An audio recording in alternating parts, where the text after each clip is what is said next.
টানা এক সপ্তাহ বৃষ্টির কারণে অনেক সমস্যায় পড়ে গেছি। হ্যালো বন্ধুরা, কেমন আছো তোমরা সবাই? আশা করব প্রত্যেকে খুব ভালো আছো। সকালবেলা সমস্ত আশিবাসী কাজকর্মগুলো সেরে নিয়ে চলে এলাম ঘর পরিষ্কার করতে। কালকের কিছু ভিজে জামা কাপড়গুলো ছিল, সেইগুলো সব খাটে ছত্রিতে মেলে দিয়েছিলাম, পাখার হাওয়ায় শুকিয়ে গেছে। সেইগুলোকে আবার তুলে রাখলাম, নিয়ে এখন ভাঁজ করব না, সেগুলোকে আবার একটু রোদ্দুরে দেবো, রোদ্দুরে থেকে দিয়ে গরম করব। দিয়ে চলে এলাম ঘরের বিছানাটা পরিষ্কার করতে। মেয়ে শুয়েছিল বলে ঘরের বিছানাটা একটু লেট করেই পরিষ্কার করি আমি।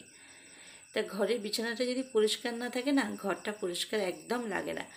বিছানাটা যদি সুন্দর করে চারকোনা টান টান করে পেতে একটা সুন্দর চাদর পাতলে না, ঘরের মানানটাই আলাদা হয়ে যায়। ঘরে ঢুকেই কিন্তু বিছানার দিকে চোখটা পড়ে, বিছানাটা যদি সুন্দর থাকে দেখতেও ভালো লাগে।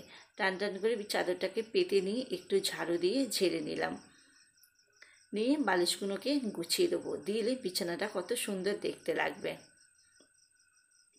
ঘরের কিন্তু মেন আকর্ষণ একটা বিছানায়, কিন্তু বিছানাটা সুন্দর থাকলে ঘরটাও দেখতে সুন্দর লাগে। তারপর চলে এলাম রান্নাঘরে রান্না বসাতে।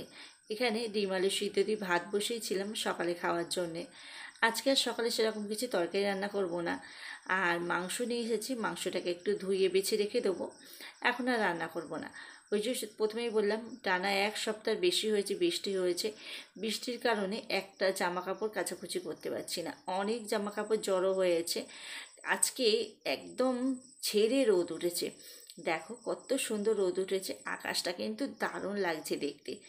নিচেই না অতটা রোদ পায় না, আর নিচেই অনেক জামা কাপড় দিয়েছি, কাপড়গুলো দিয়েছি। আর উপরে মেয়ের জামা, ওর বাবার জিনিসপত্রগুলো মেয়ে উপরে বেশি দিয়ে দিয়েছি, একটু শুকিয়ে যাবে। আবার বলা যায় না কখন মেঘ করবে, আবার ঝমঝমে বৃষ্টি আসবে।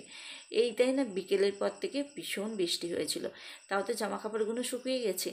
এক কী বলো তো, এই যে কেচে কুচে ছাদে রোদ্দুরে দিয়ে রোদ্দুরে জামা কাপড় শুকোনো, একটা কত সুন্দর, কাচার পরেও একটা সার্ফের কত সুন্দর গন্ধ বেরোয়। আর সেটা যদি পাখার তলায় দিয়ে 3 দিন 4 দিনে শুকাই, একটা কেমন পচানো একটা গন্ধ বেরোবে, আর ঘরদোরেরও কেমন একটা গন্ধ বেরোয়। বর্ষায় একদম ভালো লাগছে না। আজকে ঝেড়ে রোদ্দুর উঠেছে, কত সুন্দর রোদ ঝলমলে একটা দিন। আর সমস্ত সব কিছু কাচাকুচি করেছি।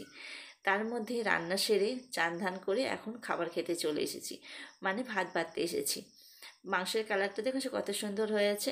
তো চলো খাওয়া দাওয়া সেরে নিই। আজকের ভিডিওটা এইটুকুনি হয়েছে, কেমন লাগলো অবশ্যই কমেন্ট করে জানাবে। টাটা।